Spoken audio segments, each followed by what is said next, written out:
All right, today we're going to unpack one of the most volatile situations on the entire planet, the escalating conflicts between the United States and Iran. Let's dive right in. It's the big question on everyone's mind, isn't it? Are we on the brink of a new world war? Well, according to the latest intelligence, the answer isn't a simple yes or no. It's a lot more complicated than that. And this quote right here, it really gets to the heart of what's happening. The situation isn't just spiraling out of control, at least not yet. Instead, it's this incredibly tense, high-stakes balancing act. So let's explore what this dangerous equilibrium actually means. We're way beyond just an initial set of strikes now. This thing has morphed into what analysts are calling a prolonged pressure contest. You should think of it less like a quick brawl and more like a strategic chess match, where both sides are constantly pushing, probing, and testing each other's limits. A key concept to get your head around here is coercive bargaining. It sounds academic, but it's really not. Imagine trying to have a serious negotiation while you're still in a fistfight. That's kind of what this is. Both the US and Iran are using military action to gain leverage, to try and make the other guy back down. But at the very same time, they're also quietly looking for an off-ramp through back channels. And this slide right here really captures the core tension. You've got the US applying pressure, hoping to force concessions, all while trying to avoid a full-blown war. On the other side, Iran is deliberately raising the cost of this conflict, messing with energy supplies, threatening shipping, hoping to push the US and its allies to their political breaking point. They're just locked in this strategic stalemate. This really highlights the razor's edge they're all walking on. Push just a little too hard, and the whole thing could escalate in a flash. But don't push hard enough, and you lose any leverage you have. It is an unbelievably narrow and dangerous path. Okay, so what does this dangerous equilibrium actually look like on the ground? Well, when you look at the military and diplomatic moves, the picture is one of a very controlled tempo and, honestly, a lot of contradictory signals. What's really fascinating here is the level of control being exercised. The US and Israeli strikes, they're surgical. They're hitting specific military targets and very deliberately avoiding things like the civilian power grid. That shows they're trying to manage escalation. And Iran's responses, also measured. Their missile strikes are calibrated to send a message, not to actually overwhelm defenses. All the while, the skies are just buzzing with surveillance drones, and the US keeps building up its forces, which reinforces that whole negotiate from strength idea. And now we get to it, the absolute center of gravity for this entire conflict, the Strait of Hormuz. Pretty much everything hinges on what happens in this tiny stretch of water. Look at this. This narrow passage is literally the jugular vein of the global energy economy. And there are no good alternative routes, not for the sheer volume of oil that flows through here.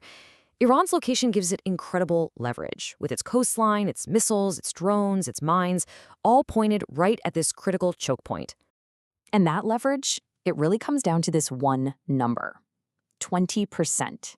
That's a fifth of the entire world's oil and natural gas flowing through that single, narrow strait. Any disruption here sends massive shockwaves through the global economy, instantly. So what are the tripwires? What are intelligence agencies watching for? Well, any sign of large-scale mine warfare is a big one, a massive missile attack from Iran. Or on the other side, US strikes on economic targets, like power grids. Any single one of these could be the spark that ignites this whole fragile situation. But here's the thing. The US and Iran aren't just acting in a vacuum. You've got other major powers, Russia and China, who are also shaping this conflict, a lot of times without firing a single shot. So on the surface, their positions are pretty much what you'd expect. They're condemning US actions, calling for peace. But their underlying goals tell a very different story. For Russia, this conflict is a strategic gift. It ties down American military power and political attention, distracting everyone from Europe. For China, it's all about one thing: stability. They need that energy to keep flowing, and they have absolutely no desire to get dragged into a war. Now, for Russia, there is one particular spot that is a major red line: the Bushehr nuclear facility. The Kremlin has made it very, very clear that any strikes near this facility will be considered dangerous. And that's almost certainly because of the significant Russian investment. We're talking people and technology at that site. So what would it actually take for these powers to get more directly involved? Well, for Russia, the trigger would be a direct threat to its people on the ground, or a strike on a critical site like Bushehr. For China, the trigger is purely economic: a prolonged shutdown of the Strait of Hormuz or a direct attack on its shipping. They might be risk-averse, but you should not mistake that for being passive. This all brings us to the most critical question: how does this end? You see, the biggest threat isn't a single event, it's time itself. And analysts are zeroing in on a really critical tipping point: the 30-day mark. So, why 30 days? What's so important about that specific time frame? Why does the risk of a wider war just skyrocket if this standoff keeps going? These numbers from an AI risk assessment are, well, they're sobering. The probability of this spiraling into a wider regional war jumps to as high as 70%. And the chance of a truly global, out-of-control crisis with just massive political and economic instability climbs to 30%. Those are absolutely terrifying odds. And here's why. The longer this conflict drags on, the less it's about military tactics, and the more it becomes a war of economic and diplomatic attrition. Global supply chains will start to break down because shipping insurance will become ridiculously expensive. The energy crisis will get deeper, affecting everything from the price of gas to the price of food. And nations that have been trying really hard to stay neutral, they're going to be under immense pressure to finally pick a side. Ultimately, this dangerous equilibrium can't last forever. It's pushing everyone towards a moment of choice. It's no longer a question of if other nations will get involved, but when. And as that pressure builds, the defining question of this whole crisis becomes: who will be forced to choose a side first?